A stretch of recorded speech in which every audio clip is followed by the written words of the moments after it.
Hello everyone, welcome to another adventure in real estate. How are you, Julie? I'm doing fine. How are you? Doing good, doing good. I'm going to steal it back from you today. Last episode you threw me for a loop and asked me who the most interesting person I've met in the last week or few weeks. So tell me about the most interesting person you've met. Well, I have had a chance to think about it here. So in all fairness, I knew you were probably going to do something like this. So I would have to tell you, I met a farrier last week. Some folks may not know what that is. Well, it puts shoes on horses. Okay.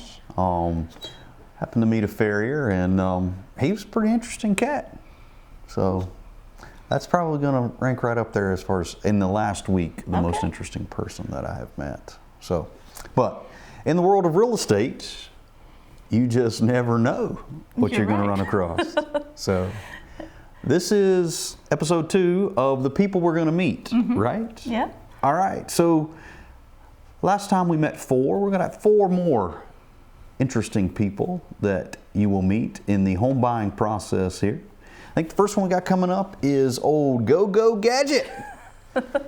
I'm guessing that's the home inspector. You bet. The home inspector. These guys are important. They play a vital role in in purchasing a home. They come out and they check out the property. That's right. Give it a good look, get the old Go-Go Gadget arm out.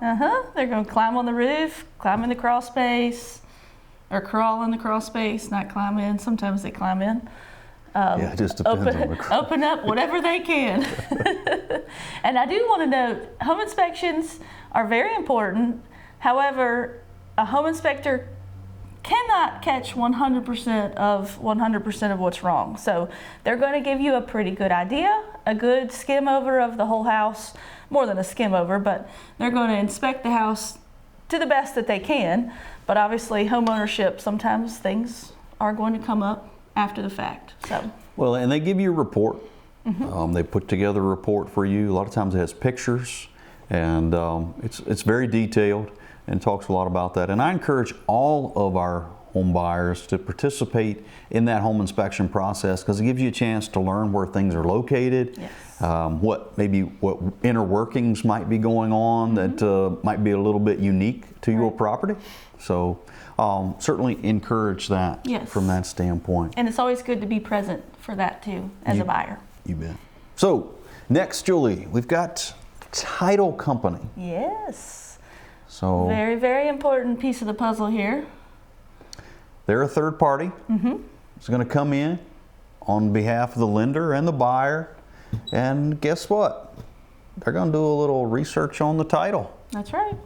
Making sure that you are buying what you think you are buying. That's right. They go through the courthouse records and check to make sure any liens against the property or kind of check out if there's a survey on file. We'll say Virginia does not require a survey at the time of a purchase. So if that's something that you're interested in, definitely something to ask for at the beginning. Title companies don't always require that, but sometimes if it's an older survey and they can't figure out where your lines are, sometimes that's something that they do. Certainly, certainly. So what do you think is next, Miss Jolie, of the people we will meet? Well, you usually have to have some type of insurance before a lender will let you close. Insurance, wow. You mean I have to have insurance? Yes, if you have a loan, you're going to be required to have insurance. Make sure you're covered in the case of any unplanned events. Certainly, certainly.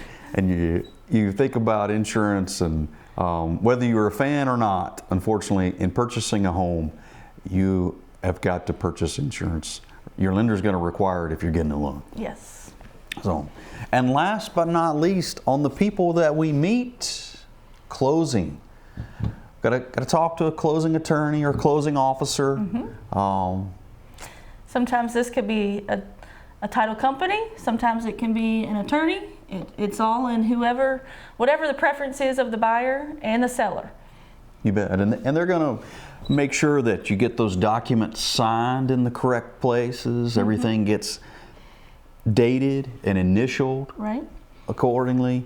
They do play a pretty important role, and once you sign and date and initial and sign and date and initial, they will then take that information, take those papers, and distribute them out to all the necessary parties, whether we're talking about we're headed to the courthouse to have it recorded, whether we're sending it back to the lender, sending a copy out to the seller if you're the buyer from that standpoint. So they play a very vital role in that from that standpoint. And you definitely need one. Cash, loan, no matter what, you have to have a closer. So I guess, Julie, There may be some other interesting people that you meet along the way, but those are probably the core 8 of who you will interact with in a transaction. oh, the people you will meet. We'll look forward to seeing you next time on another adventure in real estate. Until then, take care.